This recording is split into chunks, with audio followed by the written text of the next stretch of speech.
Et je suis content effectivement qu'on puisse s'encourager pendant cette période de préparation à Noël. Est-ce que tout le monde entend bien?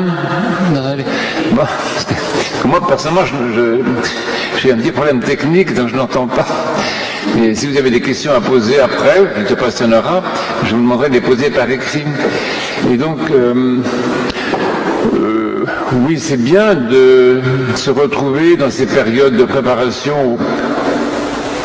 C'est pas seulement des fêtes, si vous voulez. Noël, c'est pas seulement une fête, c'est un événement. C'est un événement, c'est comme tous les moments liturgiques de l'année, c'est un moment d'actualisation, en fait, où on revit au présent. On revit au présent un événement du salut. Et c'est vrai pour tous les dimanches, hein. C'est vrai pour toutes les fêtes de l'année, mais c'est donc vrai particulièrement pour Noël. Mais pour revivre ça, pour revivre cet événement du salut, ça demande, si vous voulez, un peu d'investissement de notre part, un peu de cheminement, un peu de préparation, un peu de prière et un peu de réflexion aussi, un petit peu. C'est bien aussi de réfléchir à ce qu'on fait, qu'est-ce qu'on fait là et pourquoi. Et donc ces conférences de carême, qui sont voulues par Monseigneur Joseph, servent à ça, servent à nous aider à être présents dans ce qui se passe dans l'Église. Parce qu'en fait, si vous voulez, ce qui se passe dans l'Église, c'est que Dieu est présent, le Christ est présent. Comme je le disais dans la prière à l'instant, le Christ est présent dans l'Église par le Saint-Esprit, et cette présence est magnifique, elle est admirable, mais elle est impalpable d'une certaine façon, nous ne la sentons pas toujours, et nous la sentons beaucoup mieux quand nous faisons un petit peu un chemin justement de préparation. Je pense que tout ce qui est de caractère préparatoire dans l'Église, je parle de jeûne par exemple, qui est important, tout ce qu'on fait là, c'est pour nous rendre plus sensibles à la présence de Dieu. C'est pour arriver à percevoir, je ne sais pas comment vous dire, quelquefois on va se promener dans une forêt, et on sent rien, on ne se rend pas compte que ça sent bon, on ne se rend pas compte que la lumière est belle, on ne se rend pas compte du chant des oiseaux, on ne remarque même pas les traces laissées par les animaux sauvages dans la terre, oui. On arrive à se promener dans une forêt comme ça sans rien remarquer, sans rien ressentir, et on rentre à la maison, on dit voilà, j'étais en forêt, qu'est-ce que tu as vu en forêt? Rien, j'ai vu la forêt, c'est-à-dire qu'on n'a peut-être rien vécu, vous voyez. Et c'est pour la vie dans l'Église, et la vie dans liturgique en particulier, et la vie avec le Christ, c'est un petit peu la même chose. Si vous voulez, on peut passer à côté. On peut passer à côté du Christ, on peut passer à côté des grands événements du salut, sans se rendre bien compte de quoi il s'agit. Vous savez très bien que du vivant du Christ, c'est ce qui se passait. Quand on lit l'Évangile, on voit très bien que le Christ se promenait comme ça dans Capharnaüm, dans Jérusalem, en Galilée, dans tous les endroits où il se promenait, où il marchait, il déambulait. Il y a des gens qui le croisaient, qui se rendaient compte de rien, vous voyez. C'est incroyable, ça, de penser qu'il y a tellement de personnes qui ont croisé le Christ dans la rue et qui se sont aperçus de rien. Bonsoir, Nicolas. Donc, qui sont passés à côté du Christ sans même le voir, vous voyez. C'est invraisemblable. C'est invraisemblable. Mais on ne juge pas les autres, parce que peut-être que moi, le premier, si j'avais été dans cette circonstance, je serais passé aussi sans le voir. Et peut-être que je vis dans l'église sans voir grand-chose du mystère qui s'y passe, vous voyez. J'ai l'impression que nous sommes très, très étrangers à la présence du Christ, très étrangers à la présence de la Mère de Dieu, très étrangers à la présence du Saint-Esprit. Et c'est très important, c'est très important cette question-là. Vous voyez, donc finalement l'effort, je ne sais pas si le mot effort est un bon mot, mais la démarche de carême, c'est toujours une démarche pour nous rendre présents en fait. nous rendre présents à la présence, nous rendre sensibles à la présence, nous rendre capables de voir quand même parmi nous la présence du Christ, cette présence impalpable, invisible, nous la voyons quand même avec les yeux de la foi, comme on dit. Donc ça, c'est ça que je voulais dire pour commencer. Et ensuite, quand Saint Joseph a demandé si je voulais bien passer un peu de temps avec vous, comme ça agréablement, pour justement alimenter cette conscience éveillée, enfin, nous encourager les uns les autres à être conscients, mais c'est pas seulement conscient, mais sensible, hein, sensible à la présence, vous voyez, sensible, il y a quelqu'un. Vous savez, dans la liturgie, on dit souvent ça, on dit Christ le Christ est au milieu de nous, Christos est milagro nostro. Bon, tout le monde répond, yes, chez ma fille. Mais est-ce que tu sens cette présence-là, ou est-ce que c'est simplement une affirmation, tu réponds ce qu'il faut répondre? Bon, c'est un bon orthodoxe, a répondu ce qu'il fallait répondre, mais quelle perception est-ce que nous avons de cette présence du Christ que nous affirmons? Je sais pas, oui. Et donc, je pensais à ça, je pensais que c'est un peu ce qui se passe par rapport au mystère de Noël. Bon, on a des lumières partout. Moi, je suis venu dans Paris. J'ai vu qu'il y a des lumières partout, dans les magasins, dans les boutiques, dans l'église. On met un grand sapin, on va chanter les chants de Noël, les collines, et on va répéter les chants pour la célébration. Mais finalement, à quoi est-ce que ça correspond dans le réel, hein? Est-ce que ce sont des gestes que nous faisons parce que nous aimons les faire, parce que nous avons l'habitude de les faire? À quoi est-ce que ça correspond dans le réel, et surtout à quoi est-ce que ça correspond dans le réel pour le monde dans lequel nous vivons? Parce que c'est pas si facile, vous le savez bien, ce n'est pas si facile de vivre en chrétien dans le monde tel qu'il est, surtout tel qu'il est devenu depuis quelque temps, ces dernières années, et tel qu'il est en train de devenir quand même, si on est un petit peu réaliste.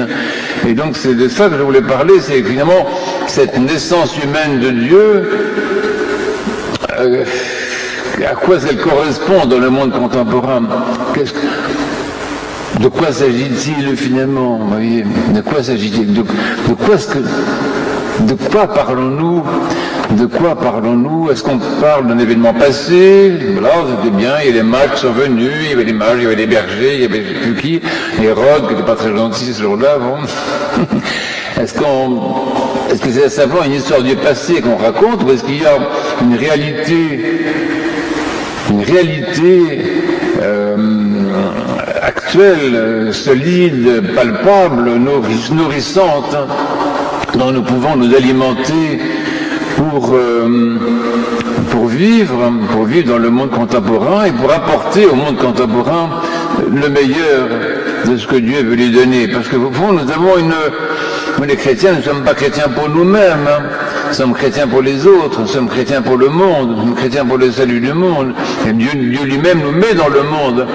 Si nous sommes dans le monde, dans la société, en France ou ailleurs, même vous, les Roumains qui êtes arrivés en France, vous avez été envoyés finalement par Dieu dans ces pays-là. Vous dites que vous êtes venus pour telle raison, mais vous avez été envoyés dans ce pays aussi pour apporter quelque chose, pour apporter le meilleur de vous-même et de votre foi, de votre expérience de Dieu.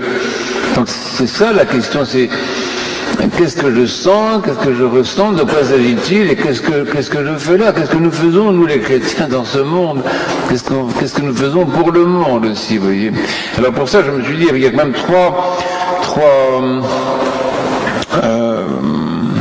pas des idées, je ne sais pas comment dire, que je voudrais aborder. C'est d'une part quand même parler de quoi il s'agit. Ensuite, on est obligé de parler de ce que saint Paul appelle le mystère d'iniquité, qui est cette grande opposition en fait à l'évangile. Et troisièmement, je voudrais vraiment parler justement de notre place dans tout ça. Alors, sans être trop long, parce que je pense que vous avez faim, vous voulez rentrer chez vous pour manger. Pas vous coucher trop tard, mais donc, je sais pas, on prend une demi-heure, je sais pas. Donc, d'abord, de quoi s'agit-il? Vous voyez, quand on parle de naissance humaine de Dieu dans le monde, on parle de Noël, en fait, on parle de la révélation de ce qui est, et qu'est-ce qui est? C'est la conception miraculeuse de Dieu dans le sein de la Mère de Dieu. C'est ça qui s'est passé. En fait, le 25 mars, nous célébrons cela, nous célébrons la conception humaine de Dieu. Le fait que le Verbe qui est Dieu se soit fait homme, se soit fait chair par le Saint-Esprit, et ceci s'est passé parce que la Mère de Dieu a bien voulu. Elle a bien voulu, elle a été dans l'obéissance, elle a été dans le oui, et quand elle a été dans le oui, elle a effacé toutes les formes de désobéissance qu'il y avait auparavant, à commencer par la désobéissance d'Ève. Et donc c'est un événement, le 25 mars, c'est vraiment le moment, peut-être un des moments les plus importants de l'année liturgique, oui. C'est vrai, même Noël, c'est bien, mais Noël ne fait que dévoiler la réalité d'un événement historique extraordinaire qui est le fait que la désobéissance d'Ève a été effacée, déliée, nettoyée, complètement remplacée par l'obéissance de la Mère de Dieu, et que dans le même moment, Dieu s'est fait homme. Il n'est pas entré dans un corps, il s'est fait homme, ce qui est incompréhensible pour nous. Mais il y a beaucoup de choses incompréhensibles.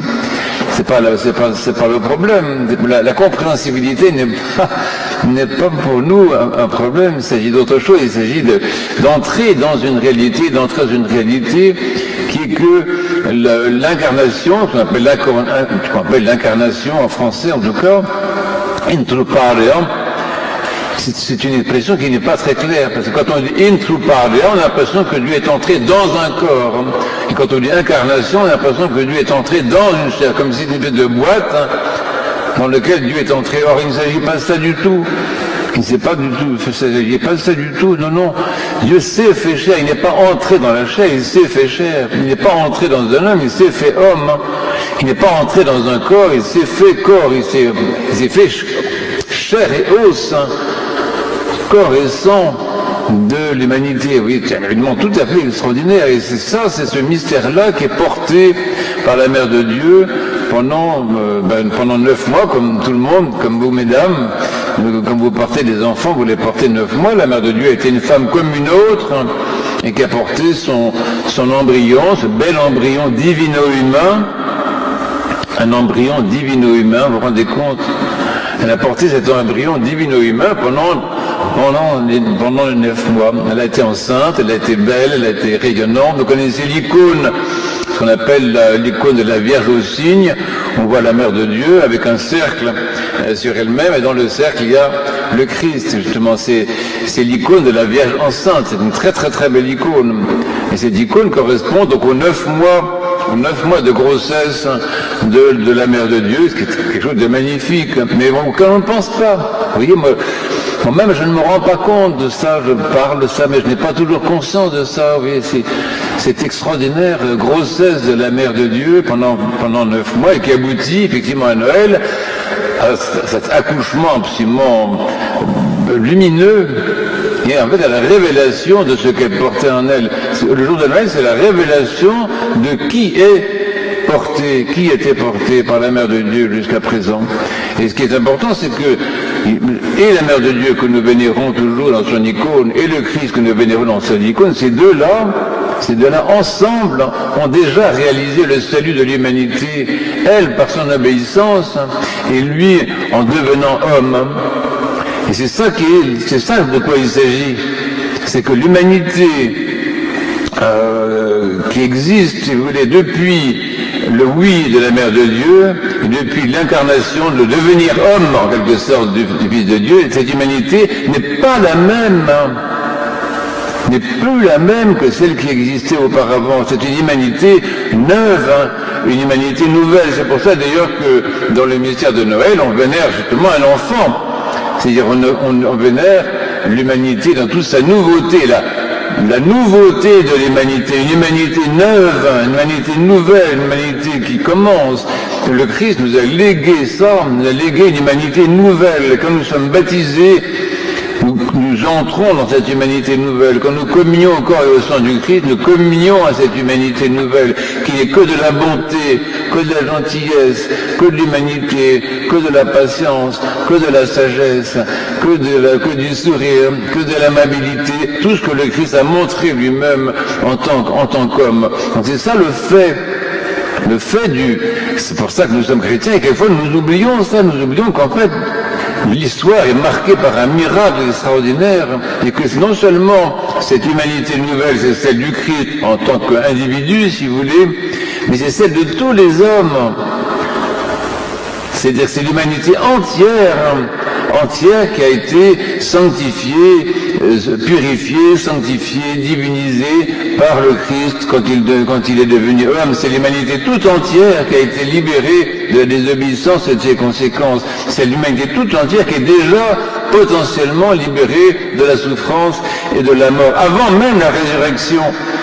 Parce que bien sûr, pour nous, on dit, bon, tout commence à la résurrection, quand le Christ sort du tombeau. Mais en fait, non, excusez-moi, ce n'est pas vrai.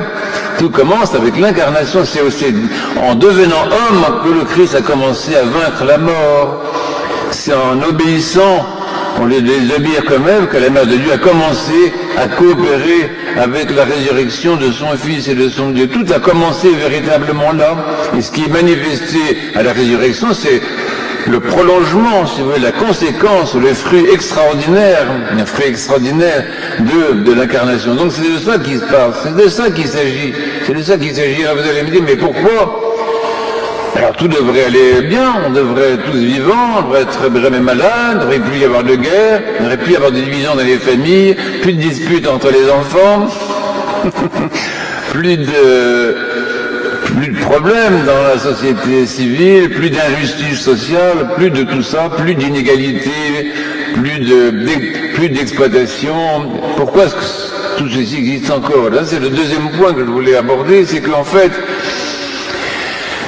le grand miracle de l'incarnation, qui est la réalité la meilleure, la plus belle qu'on puisse espérer, qui est le résultat de tout ce que les prophètes avaient annoncé et attendu, cette belle réalité, si vous voulez, c'est pas une réalité à caractère magique.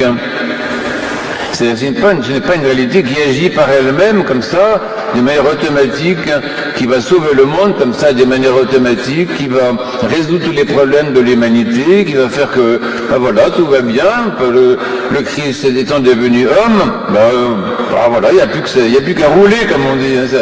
Mais ce n'est pas vrai. Qu'est-ce qui se passe? C'est qu'il y a une liberté humaine dans le monde et qui est sollicitée, à qui il est demandé d'accepter, de se réjouir de ce mystère, de recevoir de ce mystère, de communier à ce mystère, de dire oui à ce mystère, vous voyez.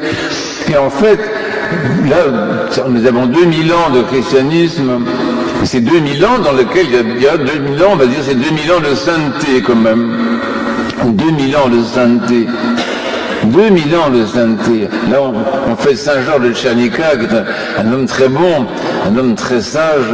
Mais 2000 ans de sainteté, ce n'est pas une plaisanterie. Vous voyez, dans tous les pays du monde, que ce soit en France, en Roumanie, en Russie, en Grèce, en Serbie, je sais pas, dans tous les pays que vous voulez, sur toute la planète, il y a 2000 ans de sainteté. Il y a 2000 ans de personnes qui ont vécu avec la dynamique, si vous voulez, de cette nature nouvelle, que le Christ a donné au monde. 2000 ans pendant lesquels les personnes sont nourries d'une humanité complètement sauvée, complètement purifiée, complètement déifiée, complètement sanctifiée. 2000 ans pendant lesquels les gens ont communié au corps et au sang de cette humanité nouvelle. C'est une chose qui existe quand même, vous voyez. Tout le monde parmi vous connaît un petit peu l'histoire de l'Église, l'histoire du monde depuis 2000 ans. Pourquoi est-ce qu'on fait commencer l'ère chrétienne? On dit avant Jésus-Christ et après Jésus-Christ. Ah aussi parce que c'est commode. Non, c'est pas parce que c'est commode. Mais c'est parce qu'il y a un avant et un après. Et l'après Jésus-Christ, c'est une humanité absolument nouvelle qui n'a jamais existé depuis le paradis. C'est tout à fait autre chose. Et donc il y a effectivement des personnes, des hommes, des femmes, des enfants qui en 2000 ans ont vécu dans la dynamique de cette nature nouvelle. Même certains ont été martyrs, certains ont donné leur vie, certains sont consacrés aux autres. Enfin, on ne va pas faire le tableau de la sainteté humaine depuis 2000 ans, mais c'est extraordinaire, oui. Il faut quand même savoir s'émerveiller, il faut savoir rendre grâce à Dieu et dire à Dieu, gloire à toi pour tes saints, gloire à toi pour les saints et les saintes de tous les temps, de tous les lieux, de tous les pays. C'est immense. C'est pour ça que nous avons une fête de tous les saints, vous savez, le dimanche qui suit la Pentecôte. On fête tous les saints de tous les pays et de tous les temps.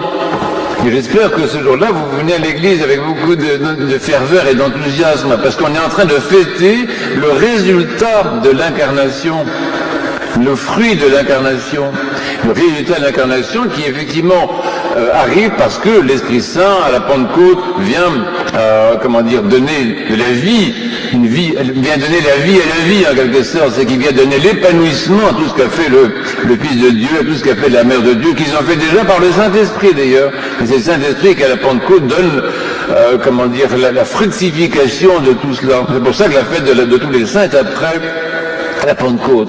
Bon, donc il y a 2000 ans de sainteté, mais il y a aussi 2000 ans d'opposition.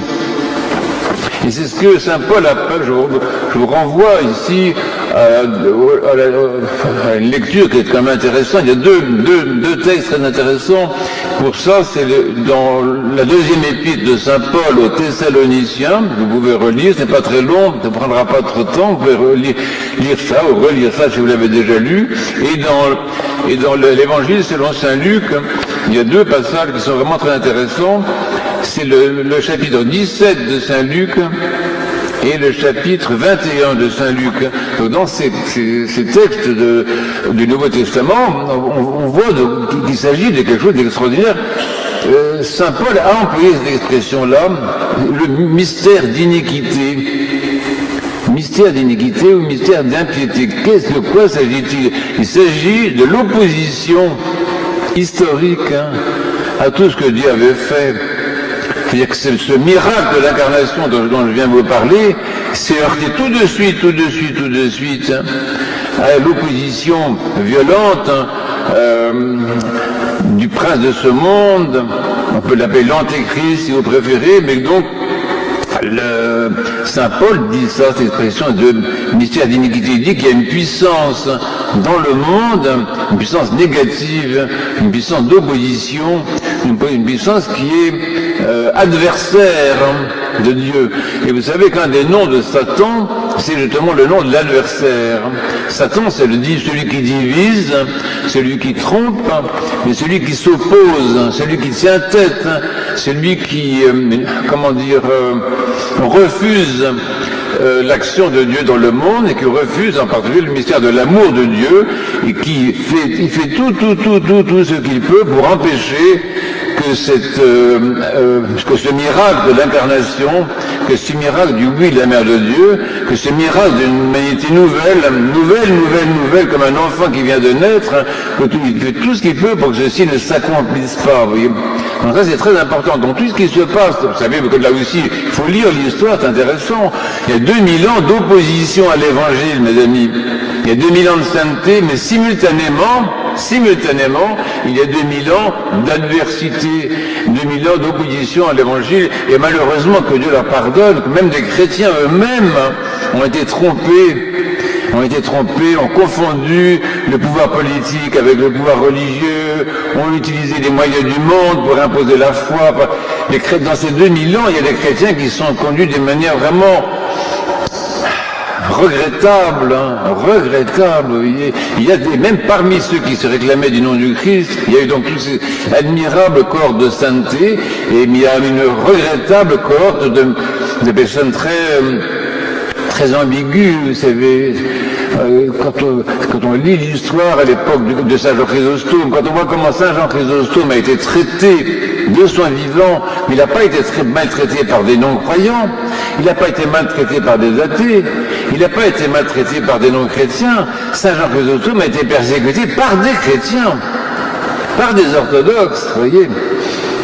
Donc ça laisse rêveur, c'est-à-dire qu'en fait le mystère d'iniquité, il se manifeste à l'intérieur même de ceux qui se réclament du nom du Christ, en leur inspirant l'amour du pouvoir, par exemple, l'amour du pouvoir. Donc ça c'est assez simple on pourrait brosser un tableau très sinistre de l'histoire de 2000 ans de christianisme en ne voyant que les aspects négatifs, mais c'est pas ça qu'on fait. C'est pour ça que j'ai mis en avant d'abord les aspects les plus positifs, ces 2000 ans de sainteté qui sont irréfutable. Et même c'est le fait que pendant le même moment, il y a eu 2000 ans d'opposition au Christ, 2000 ans d'opposition à l'Évangile, 2000 ans de résistance à l'amour de Dieu, de résistance à la lumière divine. En fait, ça n'a jamais réussi. Ça n'a jamais réussi à réussir, si je veux dire, puisque de l'autre temps aussi, il y a des saints. Regardez comment en Roumanie, donc votre pays, la plupart d'entre vous, je pense ici, regardez comment en Roumanie, nous avons eu cette sainteté contemporaine dans les prisons, dans les camps, dans les endroits de relégation. Cette sainteté, c'est extraordinaire, la sainteté roumaine. La sainteté roumaine du XXe siècle, la sainteté roumaine du XIXe siècle, qu'on n'a pas pu étouffer, on n'a pas réussi à détruire le christianisme en Roumanie, vous voyez. C'est intéressant quand même. C'est-à-dire que le mystère d'iniquité, c'est un mystère d'opposition à Dieu, c'est un mystère d'opposition à l'Évangile, en fait, il ne réussit pas.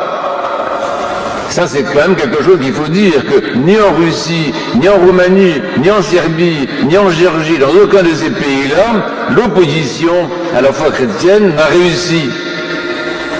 Ça, il faut le dire quand même, vous voyez. C'est un échec. La déchristianisation programmée, qui est justement un des aspects du mystère d'iniquité, la déchristianisation programmée n'a pas réussi. Staline n'a pas réussi. Et etc. Sans citer d'autres, on peut en citer d'autres, vous voyez. C'est très important. Donc il y a un mystère d'iniquité, mais qui existe quand même s'il ne réussit pas, même si, quand il s'oppose au mystère de la justice de Dieu, mystère de la sainteté de Dieu, mystère de cette humanité nouvelle magnifique dont nous héritons, et bon, il continue quand même, vous voyez, c'est pour ça que nous avons dans l'actualité, dans le monde contemporain, justement, dans lequel nous vivons, nous avons quand même des phénomènes qui sont terribles, vous voyez. Un mouvement, une apostasie, tout ce qui est annoncé par l'Évangile, c'est très intéressant. Lisez Saint-Luc, chapitre 21, si vous voulez, et qui dit ça, donc il parle justement de ce mystère d'iniquité, qui dit que dans les temps qui viendront, se manifestera ce qu'on appelle l'apostasie. Qu'est-ce que c'est que l'apostasie? C'est quand des chrétiens cessent d'être chrétiens, c'est simple ça. Ils laissent tomber, renoncent, quittent, abandonnent, font autre chose, se laissent attirer par des bêtises, par des philosophies qui n'ont absolument aucun intérêt. Et l'apostasie est un des grands phénomènes de notre temps, dans toutes les formes de christianisme. Enfin, ceux que je connais pas très bien le protestantisme, par exemple, je ne sais pas si c'est aussi fort, mais dans le monde catholique, dans le monde orthodoxe, c'est extrêmement fort. C'est extrêmement fort. Voyons, ils me disent, oh, mais je suis orthodoxe parce que je suis roumain, mais tu vas le chercher, c'est quelqu'un que tu ne dois pas communier, que tu ne dois pas se confesser, qui en fait depuis longtemps a fait le choix de vivre autrement, vous voyez. C'est très important. Parmi les chrétiens, il y a un abandon de la foi qui est spectaculaire, ce qu'on appelle l'apostasie, le mystère de l'apostasie. Et l'apostasie générale, très très spectaculaire, numériquement très important à notre époque, ça fait partie du mystère d'iniquité. C'est le diable a l'impression qu'il réussit. Le diable a l'impression de gagner. Et moi, des gens me disent ça, mais de toute façon, le christianisme, c'est fini, il n'y a plus personne dans les églises. Et que les gens ont l'illusion que le mal a gagné. Les gens ont l'illusion que le mystère d'iniquité a triomphé. Bon, je parle de cet aspect-là qui est évidemment très caractéristique. Il y a un autre aspect qui est très intéressant, qui est le fait qu'on n'est pas seulement une époque d'apostasie, qui est donc d'une certaine façon une apparence de succès, une apparence de réussite du mystère d'iniquité. Il n'a pas réussi par la domination politique, mais il réussit par d'autres moyens, par l'argent, par le confort, par le plaisir, par le tourisme, par les vacances, etc., par la technologie mal gérée. Il y a des tas de façons de déchristianiser. Finalement, la déchristianisation marche assez bien, au fond, dans les pays occidentaux. Au fond, ça marche assez bien, ça marche largement aussi bien que dans les pays communistes, plutôt même mieux d'ailleurs. D'une certaine façon, donc le mystère d'iniquité donne l'impression de réussir. Vous avez des gens qui vous disent, tu vois, le mal a triomphé. Et on voit des guerres qui se passent, des guerres qui sont organisées par des chrétiens, des orthodoxes, contre d'autres chrétiens.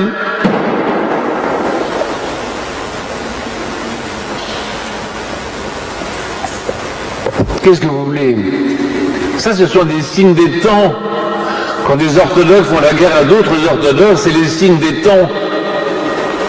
Donc voilà le mystère d'iniquité à l'œuvre. Et alors, c'est pas possible, vous voyez, d'être aveugle à ce point-là, de ne pas voir ça. Donc l'apostasie, ce que je voulais dire, c'est la révélation.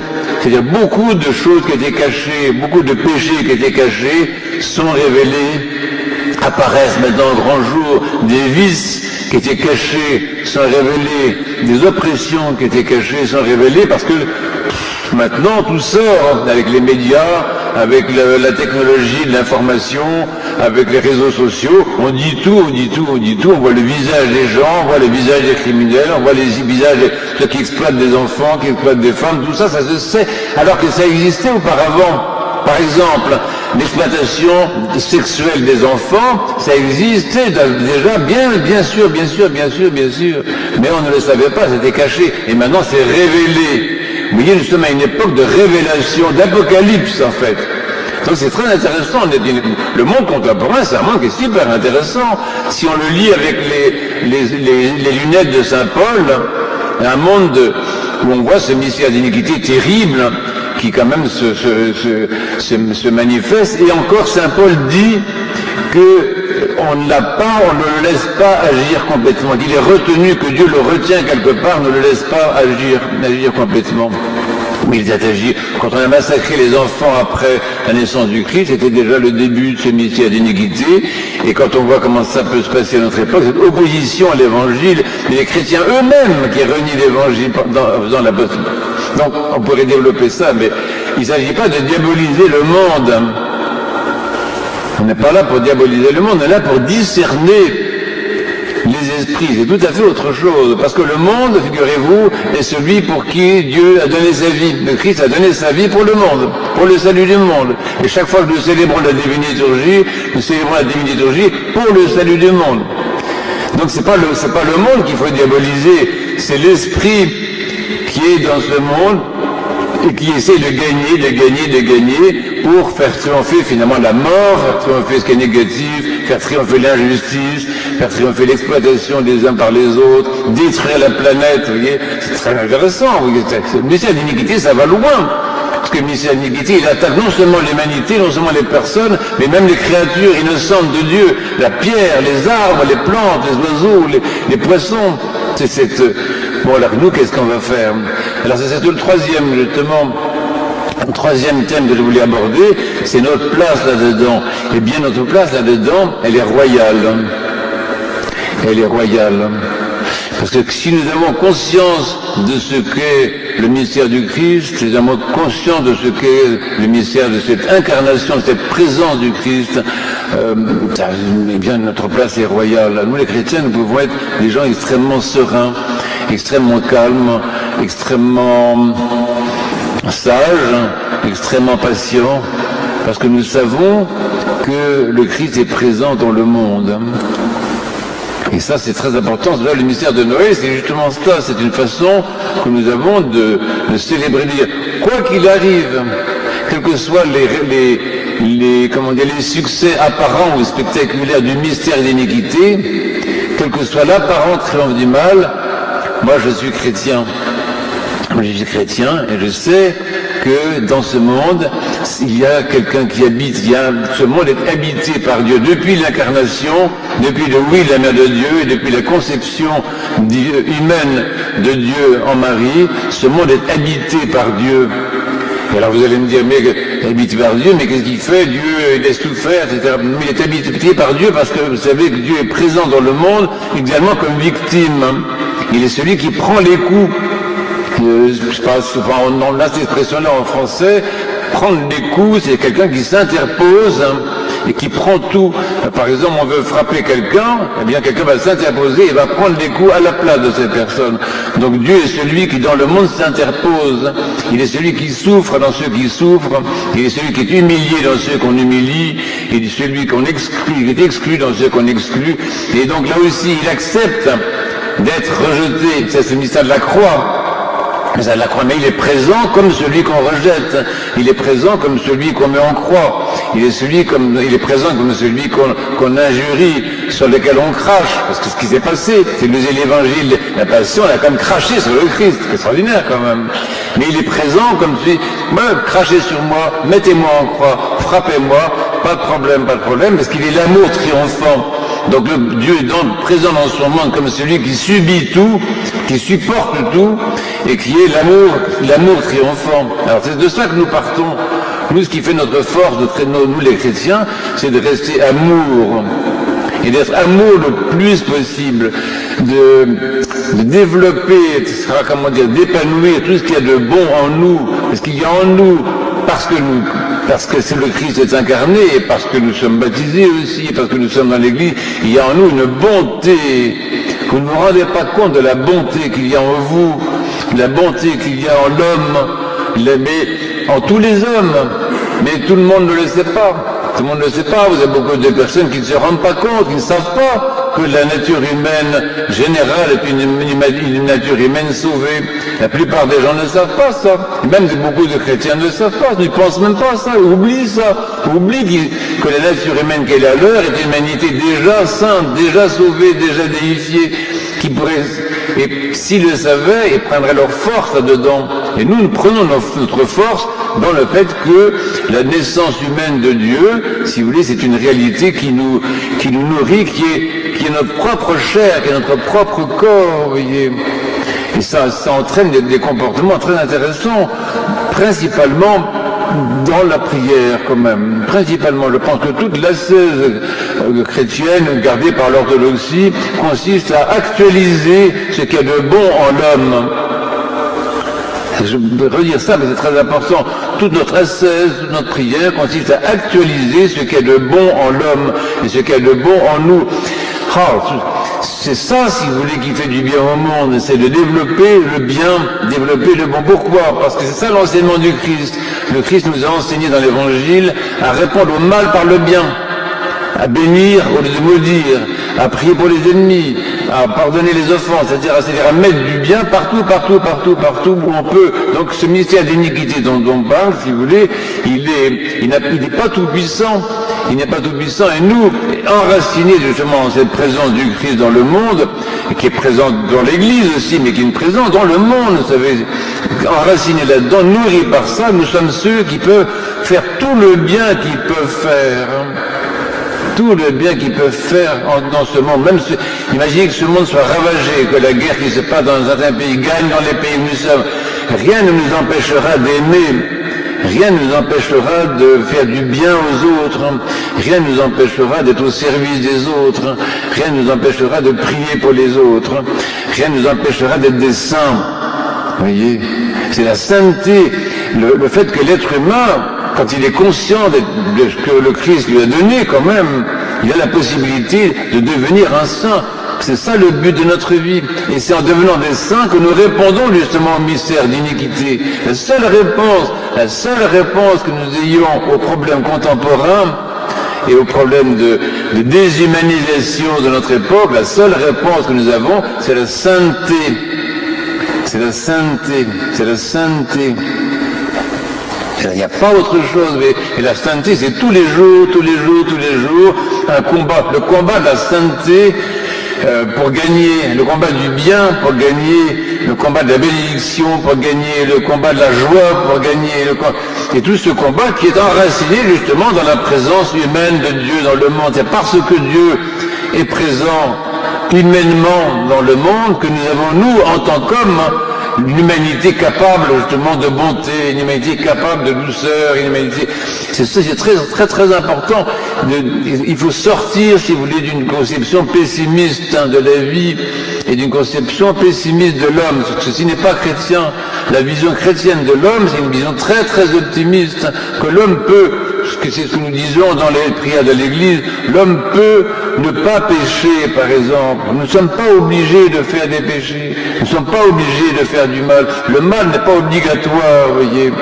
C'est pas parce qu'il se fait du mal dans le monde, c'est pas parce que le mystère d'iniquité donne l'impression de gagner que ça nous oblige, nous, à quoi que ce soit. Le mal n'est pas obligatoire. Nous le disons dans les offices, les vêpres, la liturgie, nous disons 4 ou 5 fois. On dit, par exemple, aux vêpres, on demande à Dieu qu'il nous donne la grâce que ces soirées soient sans péché.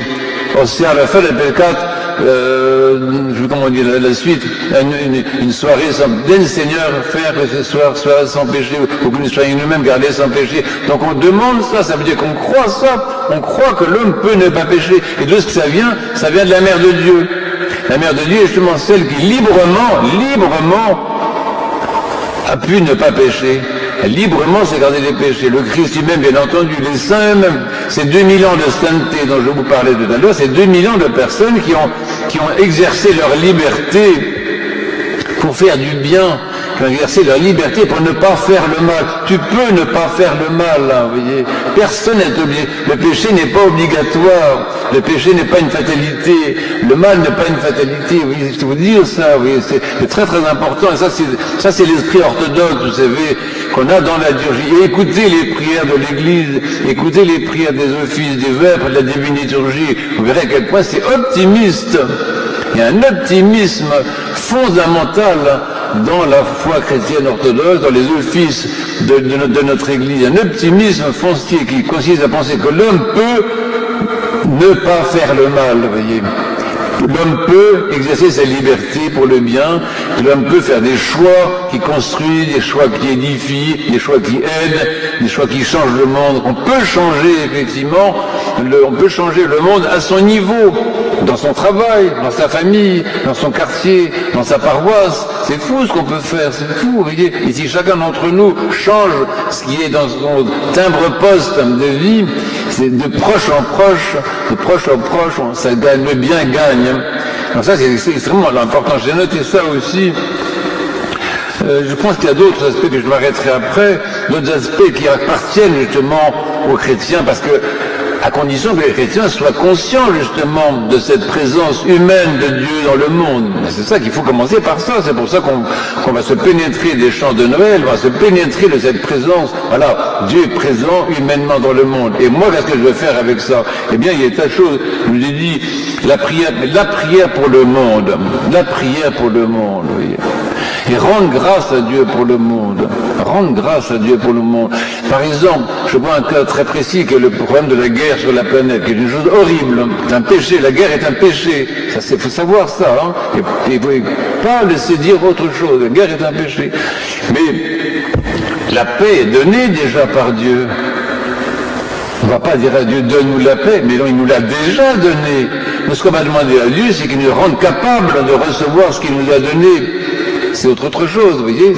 Rends-nous dignes de recevoir la paix que tu nous as donnée. Rends-nous dignes de jouir de la paix que tu nous as donnée. C'est ça qu'on va demander à Dieu. Et l'intercession pour les méchants, ça c'est très important. Les chrétiens dans le monde et dans le monde contemporain, et face à ce mystère d'iniquité dont je parlais, le chrétien est celui qui plaide pour les méchants. Le chrétien ne veut pas que les méchants soient punis. Le chrétien ne veut pas que Staline soit en enfer, ou Hitler, ou je ne sais pas qui, ou d'autres que vous connaissez. On pourrait nommer également. Le chrétien ne veut pas ça. Le chrétien veut que tous soient sauvés. Que veut que tous soient sauvés? Le chrétien plaide, supplie Dieu, dit Dieu, pardonne-leur, convertis-les avant la fin, pardonne-leur leurs péchés, montre-leur ton salut, révèle-toi à eux comme amour. Le chrétien plaide. Donc ça, c'est extrêmement important. La présence des chrétiens dans le monde, dans un monde apparemment gouverné par le mystère d'iniquité, la présence des chrétiens est une présence, c'est la présence des avocats, ceux qui prennent la défense des méchants. Les avocats, qu'est-ce qu'ils font? On les paye ou on les paye pas. Les avocats, leur travail, c'est de défendre les gens. Mais quelquefois, ils défendent des assassins. Quelquefois, ils défendent des gens qui ont volé. Des gens terribles. Alors, comment un avocat, quand tu défends cet homme qui est indéfendable, il dit, oui, je suis avocat, c'est mon travail. Mon travail est de défendre les gens. Défendre les juges, ça sert à rien. Pas besoin d'avocat pour défendre quelqu'un qui n'a fait que le bien. Donc les chrétiens sont les avocats du monde. C'est ce que fait le prêtre, par exemple, dans la confession. Vous venez vous confesser ici beaucoup, ce qui est bien. Qu'est-ce que fait le prêtre? Il vous défend devant Dieu. Il plaide pour vous devant Dieu. Il dit à Dieu, pardonne, pardonne, pardonne à ta servante, à ton serviteur, ce qu'il a fait. Vous voyez? Donc nous tous, les chrétiens, nous sommes justement des prêtres. C'est des gens, des prêtres et des prêtresses du Christ qui plaident pour le monde, qui prient pour les méchants. C'est extrêmement important, vous savez. Moi, je pense que si on faisait ça davantage, le monde ne serait peut-être pas le même, vous voyez. C'est-à-dire faire monter à la surface, faut faire monter à la surface du monde tout ce qu'il y a de bon, tout ce qu'il y a de paisible, tout ce qu'il y a d'humain, tout ce qu'il y a de gentil, tout ce qu'il y a d'intelligent, tout ce qu'il y a de joyeux, tout ce qu'il y a de souriant, tout ce qu'il y a de beau, faire monter tout ça à la surface du monde, vous voyez. Et tu fais monter ça à la surface du monde, principalement par la prière, par le témoignage que tu donnes, par ta façon de vivre, et aussi l'autre façon dont nous faisons monter à la surface toute la bonté du Christ et des saints, c'est par le repentir. Ça, c'est paradoxal. Parce qu'en fait, on dit, mais pourquoi? Mais si, parce que le repentir, ça consiste à dire qu'on n'est pas innocent. Que le mystère d'iniquité qui se manifeste dans le monde, eh bien, quelque part, enfin, je dis ça pour moi, pas pour vous, vous êtes des bons chrétiens, mais pour moi-même, si je regarde dans ma vie, quelque part, je me sens un peu complice. Moi aussi, j'ai déjà le pouvoir. Moi aussi, j'ai de la convoitise. Moi aussi, je juge les autres. Moi aussi, je devrais exterminer mes ennemis parce qu'ils me gênent. Moi aussi. Même petit, même un peu, même minuscule. Je ne peux pas dire que je suis innocent. Et le repentir face au mystère d'iniquité, je pense que le repentir est en fait l'arme principale devant le mystère d'iniquité à l'œuvre dans ce monde et apparemment vainqueur. Parce que par le repentir, c'est assez étonnant, tu confesses ta complicité avec le mal et d'une certaine façon tu le désamorces.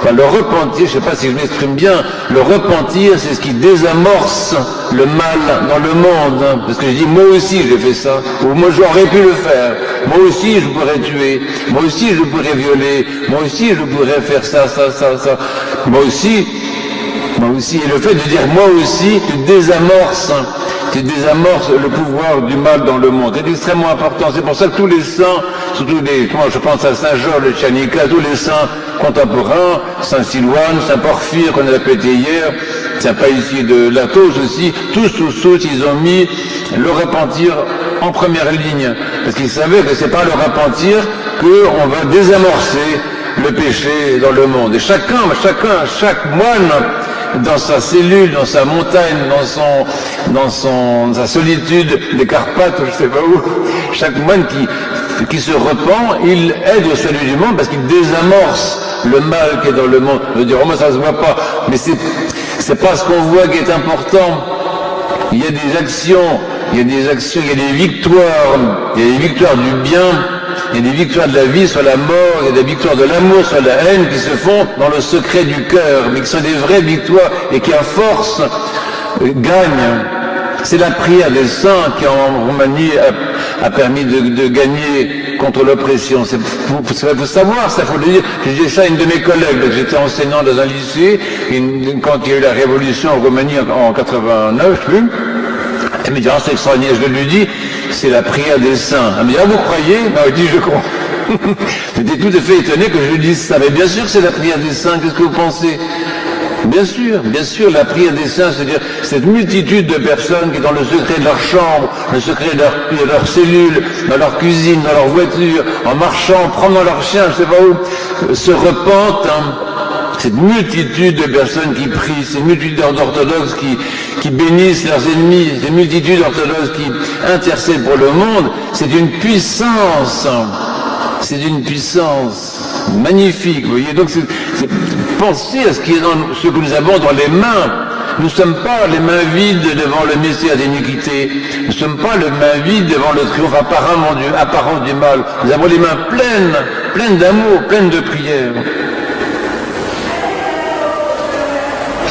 Et faire le bien, faire tout le bien qu'on peut.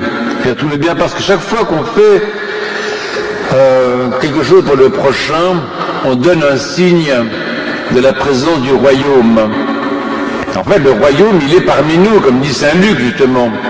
Il est parmi nous parce que le Christ est parmi nous par le Saint-Esprit, même si on ne le voit pas toujours, comme je le disais au début. Mais il y a des signes. Tout bien que tu fais, c'est pas un bien qui t'appartient, c'est une œuvre du Christ, c'est un fruit du Christ, c'est un signe de la présence du Christ. Tu rends sensible la présence du Christ en faisant quelque chose pour ton prochain, même en faisant quelque chose pour un animal. Quelqu'un qui donne à boire à un oiseau, qui donne à manger à un renard, je ne sais pas quoi, qui fait du bien à une créature. C'est le bien là, c'est pas son bien à lui, c'est le bien que Dieu fait par lui. Donc c'est très très important, c'est pour ça que dans les béatitudes on a bienheureux les artisans de paix. Bienheureux les artisans de paix. Et celui qui crée de la paix autour de lui, il est un artisan, mais c'est Dieu qui est le chef, c'est le Christ qui est le chef. C'est étonnant ça. Pensez que tout ce que nous faisons, ça rend, comment dire, ça fait voir en quelque sorte la présence du Christ. Chaque fois que tu fais du bien à quelqu'un, tu fais du bien à ton prochain, tu manifestes la présence du Christ, la bonté du Christ présent invisiblement. Tu rends visible le Christ. C'est extraordinaire ça. Nous avons la capacité de manifester nous aussi la présence du Dieu homme dans ce monde. Oui, c'est ça que nous faisons. Oui. C'est pour ça que tout ce qui peut se faire dans le domaine social, dans le domaine humanitaire, dans le domaine humain, dans le domaine écologique, tout ce qu'on peut faire de bon aux hommes et aux créatures, c'est extrêmement important. C'est pas moral, si vous voulez, c'est théologique en fait. C'est christologique. Le bien que tu fais, c'est un bien qui est christologique. C'est le Christ qui le fait par toi. C'est le Christ qui le fait par ton intermédiaire. C'est extrêmement important. Voilà, donc je termine. Et vous voyez, nous ne sommes pas démunis. On dit, voilà, qu'est-ce que c'est que le christianisme, la naissance humaine de Dieu dans le monde contemporain? Si, justement, vous voyez que c'est quelque chose d'extraordinaire. Et c'est pas un espoir pour demain, ou dans 10 ans, ou dans 20 ans, c'est aujourd'hui, nous faisons ça en sortant, là tout de suite, nous avons pensé à tout ça, nous avons dit, mais attends, je porte une humanité jeune, je porte une humanité neuve, je porte une humanité de bébé, en quelque sorte, de nourrisson, je porte une humanité de nouveau-né, et cette humanité de nouveau-né que je porte dans toute ma vie, je peux la faire fructifier autour de moi et la manifester comme amour, en fait, comme amour. Vous savez, c'est ça le but de la vie. C'est ça le but de la vie, c'est d'acquérir l'amour du Christ, d'aimer autant qu'on peut, de ne jamais renoncer à aimer, de toujours dire, bah attends, qu'est-ce qui m'empêche d'aimer? Rien. Même sur la maladie, même dans la mort. Même la mort t'empêche pas d'aimer, la maladie t'empêche pas d'aimer, la souffrance t'empêche pas d'aimer, la prison ne t'empêche pas d'aimer, les tortures ne t'empêchent pas d'aimer. Regardez les martyrs. Qu'est-ce qui t'empêche d'aimer? Qu'est-ce qui t'empêche d'aimer, vous voyez? C'est très important, ça, qu'il y a un peu de triomphe continuel de l'amour dans toutes les circonstances. Qu'est-ce qui t'empêche de prier? Mais rien, sauf ma liberté. Je dis, oh, la prière, oh, l'amour, ça c'est ta liberté, c'est autre chose. Mais personne t'a empêché d'aimer. C'est toi qui as dit que tu ne voulais pas aimer. C'est toi qui as dit que tu ne voulais pas prier. Personne ne t'a rien dit. Donc nous avons la liberté et d'aimer et de prier en toutes circonstances, y compris dans un monde en feu, y compris dans un monde dévasté, y compris dans un monde où apparemment le mal triomphe. Rien ne nous empêche ni d'aimer, ni de prier, ni de bénir, ni de faire tout le bien que nous pouvons autour de nous. Voilà, maintenant je m'arrête là-dessus. Pardonnez-moi. En fait, j'ai pas regardé maintenant, j'avais préparé tout ça, mais j'ai pas regardé. Bon, peut-être que vous avez des objections à présenter à ces paroles d'encouragement. Et s'il n'y a pas d'objection, on va aller manger un petit peu et se coucher, etc. Merci. Il y a des feuilles là, parce que comme aujourd'hui le père il a un problème technique, c'est pas par la voix qu'on va poser les questions, c'est par la papier. Donc si quelqu'un veut, vous pouvez voir si quelqu'un veut pour pouvoir écrire. Entre-temps, j'ai reçu une question que je vais poser. C'est bien, ça, merci, c'est formidable. Ah, lisez là. Lisez-la. Ah oui, oui. Alors je vais la lire pour tout le monde. Voilà une première question qui correspond à ce qu'on a dit un peu déjà. Si le mystère de l'iniquité est si évident aujourd'hui, comment faire pour mieux voir le mystère de l'amour, le mystère de la beauté, le mystère de la lumière dans le monde où nous vivons? Je pensais avoir répondu un petit peu à ça. Pour prendre des choses un peu différentes de ce que j'ai dit, je pense que ce qui est premier, c'est quand même la vie liturgique, vous voyez. Je pense que la vie liturgique, ce n'est pas rien. Ce n'est pas rien. C'est dans la vie liturgique de l'Église que on montre la beauté quand même, vous voyez. La beauté iconographique, la beauté de la célébration, la beauté des icônes et la beauté du peuple de Dieu. Enfin, je vous dis, moi je suis près depuis presque 50 ans maintenant, je suis émerveillé de la beauté des fidèles. Oui, c'est quelque chose qu'un prêtre voit. Le prêtre, quand il se retourne pour bénir, Pax et toute Europe et à tous, qu'est-ce qu'il voit? Il voit les fidèles, il voit le visage des fidèles, il voit la beauté du peuple de Dieu. C'est quelque chose d'extraordinaire. Et ça, c'est une victoire c'est une réponse au mystère d'iniquité. C'est pas seulement la beauté des rites, mais c'est la beauté des gens. La beauté. Moi, j'ai vu ça, je me rappelle d'une année, j'étais diacre à l'époque, j'avais été au monastère de Secastria, j'étais avec Père Cléopas.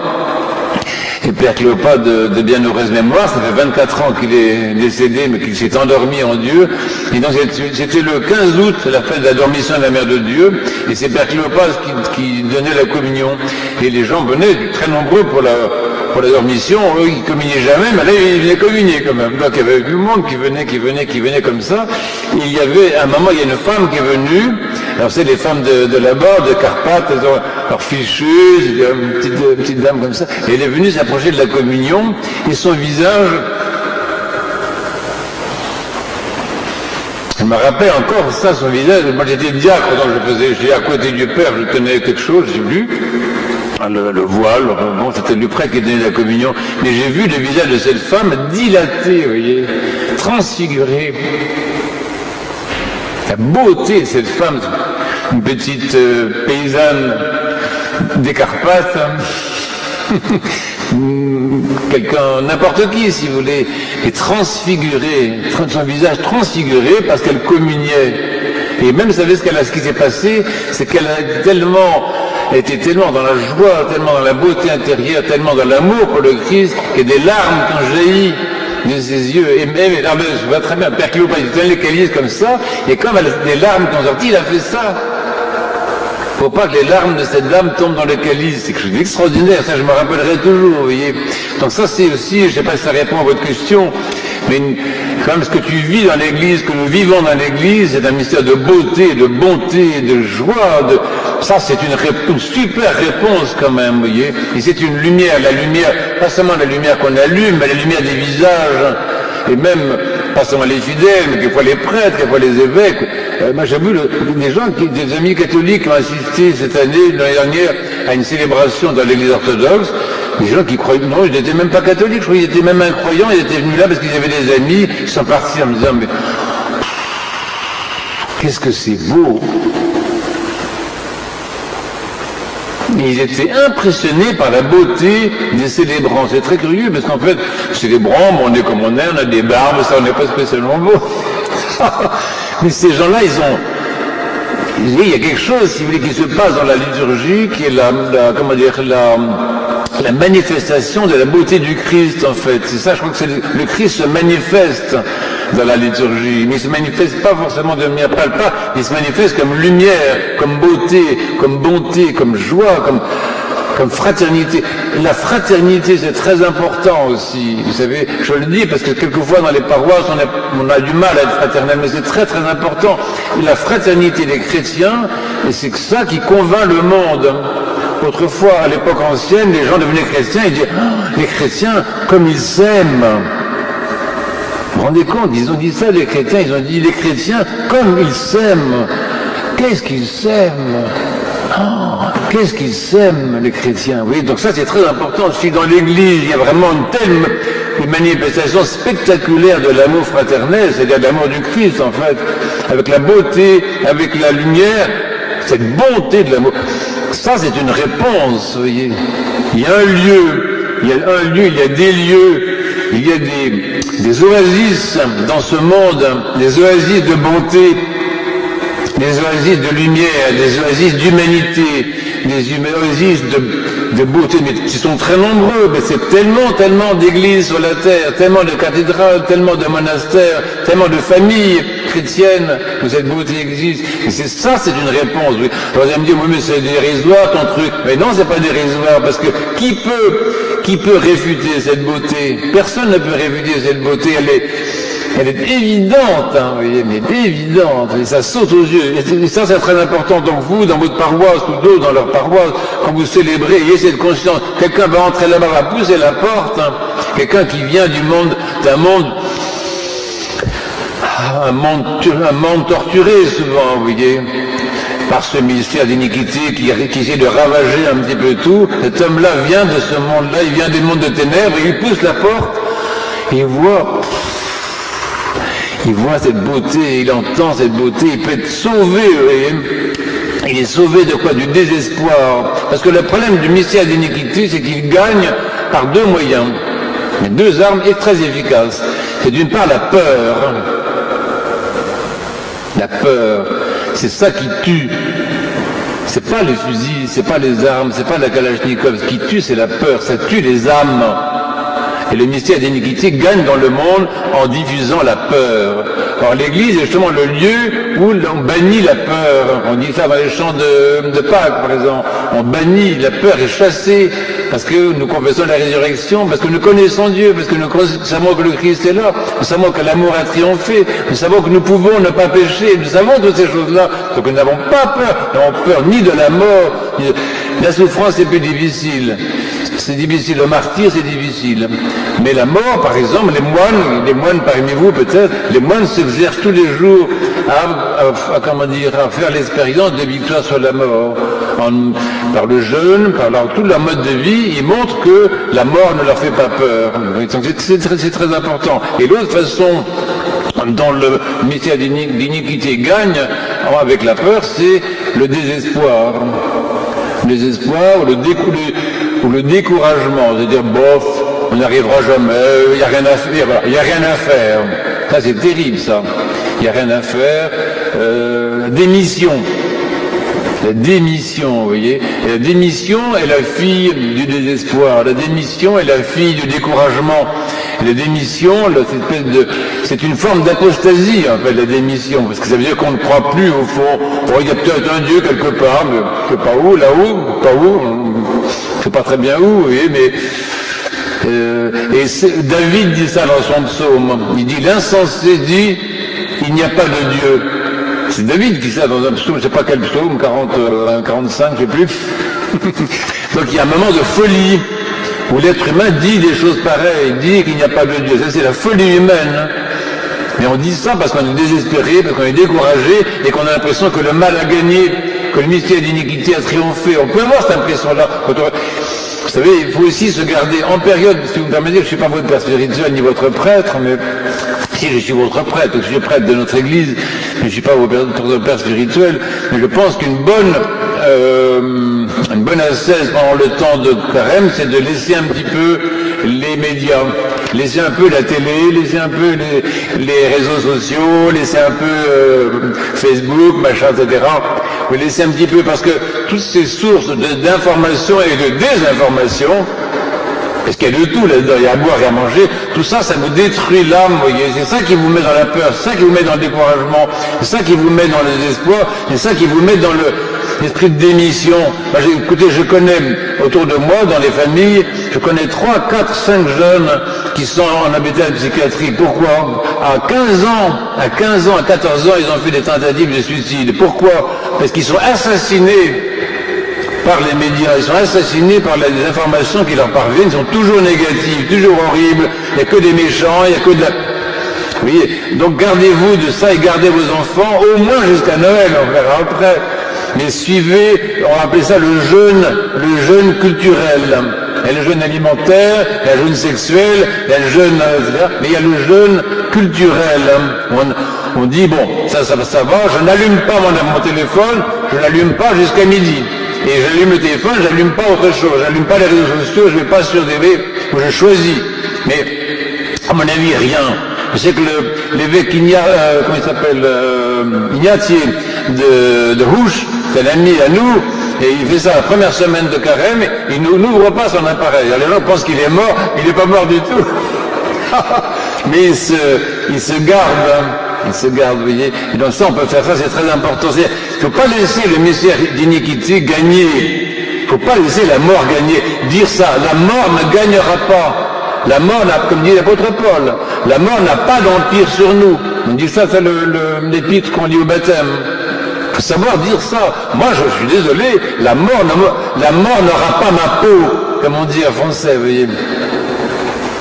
Et ça, c'est une question de caractère, c'est une question de volonté, c'est une question d'énergie, c'est une question de foi, vous voyez.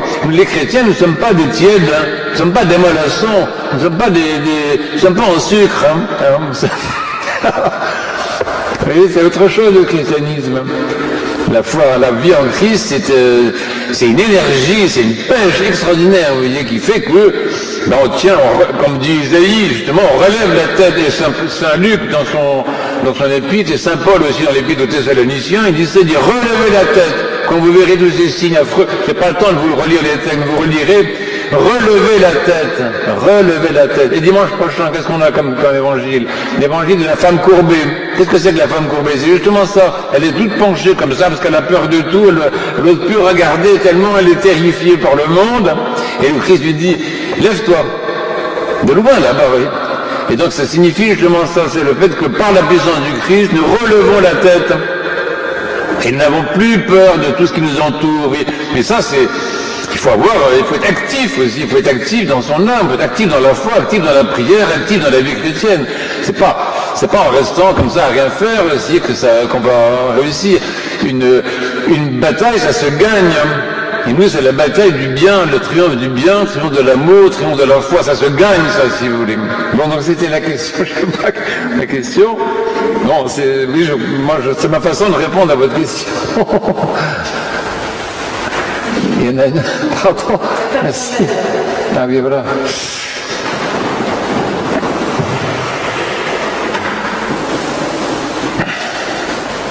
Ah, c'est très intéressant ce que dit notre ami ici, dit que quand on défend ceux qui sont jugés et critiqués, il y a des gens que ça énerve.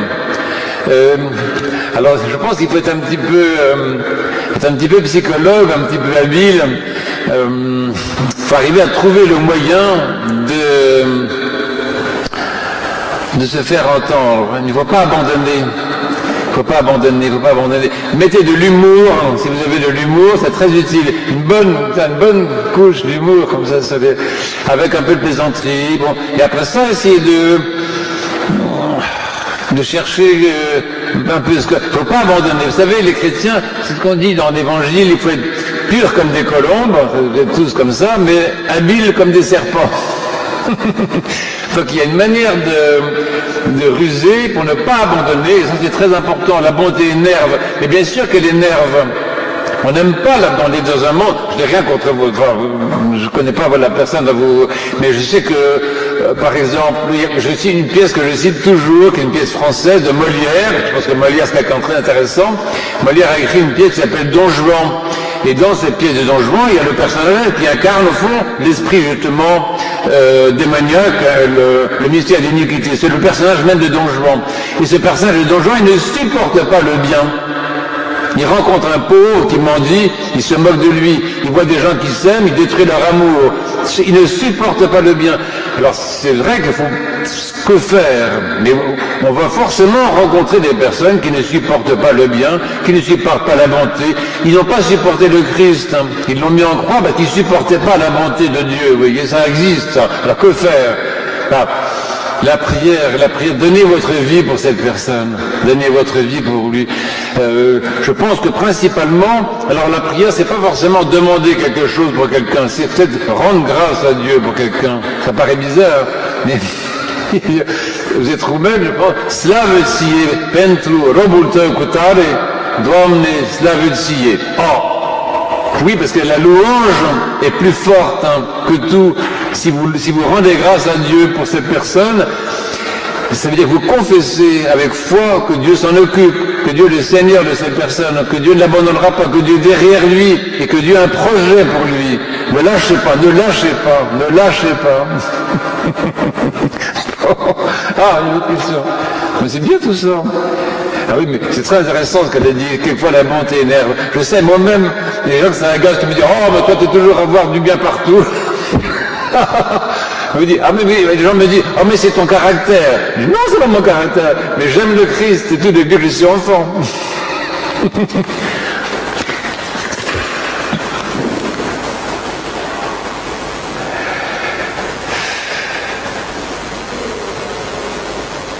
Oui, alors cette question de la guerre, c'est vrai que je disais, la guerre est un péché. Je pense, on ne me fera pas dire le contraire, excusez-moi. Et c'est vrai qu'il y a des circonstances, moi j'ai vu ça aussi, où par exemple les soldats, avant de partir au front, demandent la bénédiction. Et alors, c'est une question qui est très importante, ça a toujours un peu existé. Et ça veut dire que, comment dire, ils demandent à l'avance le pardon pour la violence qu'ils vont pouvoir exercer. Ils demandent à Dieu la grâce peut-être de ne pas tuer, d'éviter de tuer. Ils demandent la grâce peut-être d'être tué plutôt que de tuer. Il y a beaucoup de choses qu'on demande dans la prière. Les grands saints roumains comme Saint Constantin Brancaveanu et ses enfants, ces gens-là comme Boris et Gliab dans l'église russe, ce sont des vrais chrétiens. Pourquoi? Parce qu'ils ont préféré être tués plutôt que tués. Donc je pense qu'il y a des soldats qui partent comme ça. Il y a un exemple chez nous en France, l'exemple de Saint-Martin. Saint-Martin de Tours, il était soldat. Et il a réussi à ne pas tuer, oui. Donc je pense que la prière, alors maintenant c'est aussi l'autre aspect quand même, c'est que je pense aussi au cas où les gens défendent leur pays. La guerre reste un péché, si vous voulez. Ça change pas, mais si vous voulez, c'est un péché qu'on ne peut pas éviter quelquefois. Par exemple, imaginez que vous êtes chez vous et que quelqu'un force la porte de votre maison, rentre et commence à frapper vos enfants. Ben, vous allez les défendre. Peut-être qu'en défendant vos enfants, vous allez peut-être frapper quelqu'un, peut-être tuer quelqu'un sans l'avoir voulu, vous voyez. J'avais lu cette histoire-là, c'était un soldat russe, je crois, qui avait, pendant la guerre, il avait tué. Et il savait que c'était un péché. Il l'avait fait pour défendre son pays, tout ce qu'on veut, mais il savait que c'était un péché. Toute sa vie, il a fait pénitence, il se confessait tous les dimanches de ça, jusqu'à ce qu'il a trouvé un prêtre qui lui a donné un conseil spirituel qui l'a aidé. Mais si vous voulez, le fait de tuer reste un péché. Quand Dieu dit tu ne tueras pas, il n'a pas dit tu ne tueras pas les pigeons, tu ne tueras pas les fourmis, tu ne tueras pas... Non, il n'a pas dit ça, il a dit je ne tueras pas, c'est tout. C'est tout. Donc ça veut dire que le précepte de ne pas tuer reste un précepte qui est indiscutable. Et c'est seulement par économie, c'est-à-dire pour défendre sa famille, pour défendre sa patrie, pour défendre les innocents quelquefois, pour défendre des innocents quelquefois qu'on s'interpose et qu'on accepte de commettre ce péché pour défendre les autres. Il dit, bah, tant pis, je serai en enfer, mais eux seront sauvés. Je pense qu'il y a dans la guerre défensive, il y a un sacrifice de soi. Et c'est pour ça que les soldats peuvent demander la bénédiction, parce qu'en fait, ils vont se sacrifier, ils vont sacrifier leur vie pour leur pays. Ils ne demandent pas la bénédiction pour tuer, ils demandent la bénédiction pour se sacrifier pour le bien des autres. C'est tout à fait autre chose. Et vous savez, regardez à Soulzmat, par exemple, des cimetières entiers de soldats roumains comme vous et moi, qui sont là, et ces gens qui ont... Je ne sais pas s'ils ont tué, mais ils se sont sacrifiés, en tout cas, ils ont donné leur vie. Donc je pense que le soldat qui demande la bénédiction avant de partir à la guerre, il demande la bénédiction pour donner sa vie. Bon, je ne sais pas si ça répond à la question. Bon, est-ce qu'il y avait d'autres? Ah, encore une dernière question et on va se coucher. Bine. Des salveshit. C'est l'homme qui dit comment est-ce qu'on doit mener sa vie pour devenir désaverchil, c'est-à-dire parfait. D'une part, je pense que c'est très important de poser cette question-là, parce que le but de la vie, c'est la perfection en Dieu. Et ça, il faut le dire. On n'est pas chrétien pour devenir un peu, comme ça, un peu amélioré, un peu moins méchant que les autres. Non, on est chrétien et baptisé pour devenir parfait.